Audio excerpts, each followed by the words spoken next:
São cédulas muito interessantes e que trazem, em geral, uma configuração padrão do sistema monetário em uso no planeta. Sejam pelos números de série, efígie, temática e valores variados, alguns inclusive extremamente extravagantes. O tamanho das peças também é altamente variado. Essas singulares emissões, cuja unidade monetária é basicamente o dólar, são fabricados ao longo de todo o ano e lastreadas pelo Banco do Inferno, Hell Bank. Nos anais da história oficial, foi na China, por volta do ano 105 d.C., a invenção do papel, feita por Cain Lan, alto funcionário da dinastia Han. Todavia, pesquisas arqueológicas dão conta do uso do papel desde a metade do segundo milênio antes de Cristo. Por volta do 8º século da nossa era, os chineses, por conta de uma acentuada escassez de cobre, criaram o sistema monetário representativo, feito em papel e sem seu valor intrínseco. Sabe-se que o uso de moedas de cobre na China era uma constante e já desde esses tempos tinha características muito mais de confiança fiduciária. Além disso, desde o 3º século a.C., que os chineses já usavam o sapeca, sapekyo cash, peça de cobre furada ao meio como unidade monetária. Um min, por sua vez, era o equivalente a 1000 sapecas. 1000 moedas unidas por um fio metálico, cujo peso era seguramente superior a 3 quilos, o que dificultava sobremaneira o seu transporte.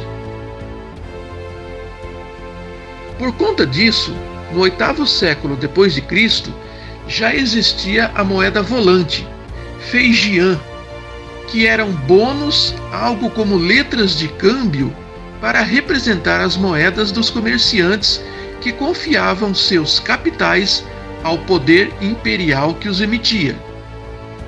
De qualquer forma, o dinheiro de papel veio subverter esse sistema metálico ao usar pedaços de papel com valores numéricos e textos que especificavam seus valores correspondentes em metais preciosos. Ainda que trouxesse em si o pressuposto da confiança, tinha uma garantia de direito concentrada na confiabilidade inquestionável do seu emissor, normalmente o próprio tesouro do país específico, representado pelo seu chefe supremo, rei, imperador, presidente. Somente em 1694, com a criação do Banco da Inglaterra, é que o papel moeda seria efetivamente instituído em toda a Europa, e somente após a Segunda Guerra Mundial é que os sistemas monetários ganharam as características atuais. Ainda que pouco difundido, acredita-se que a invenção do papel moeda pelos chineses remete a uma antiga moeda fictícia destinada ao culto dos mortos. Trata-se de tradição milenar chinesa que ofertava bens aos mortos que não tiveram enterro decente ou ainda que não tivesse familiares na terra. Tais tradições remontam à época das moedas kauri, concha, usadas como objeto de troca há milhares de anos. Com a invenção do papel, os chineses passaram a usá-los como uma representação dos valores monetários e queimá-los como oferendas às entidades do além. O além é o inferno, porém para os orientais, o inferno não tinha a conotação ocidental e cristã de um local de intenso sofrimento, mas sim de passagem apenas. O dinheiro dos espíritos que era queimado se materializaria no além e serviria para os mortos custearem suas dívidas ou realizarem seus desejos. Foi a partir da década de 60, por conta das emigrações dos chineses para as diversas partes do mundo, que os bilhetes de oferenda passaram a serem impressos com características ocidentais, imitando sobretudo o dólar americano. Devem existir hoje, seguramente, mais de 1000 tipos de cédulas de oferenda do Banco do Inferno. Nelas é comum a presença do imperador Jade, senhor dos céus, do homem e do inferno no taoísmo.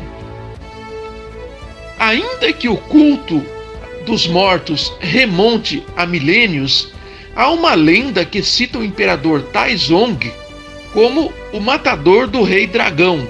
Para aplacar sua fúria, Zong lhe ofereceria oferendas. Essa antiga tradição oriental, também chamado de Festival dos Fantasmas Famintos, acontece no 7º mês do calendário lunar, quase sempre em agosto.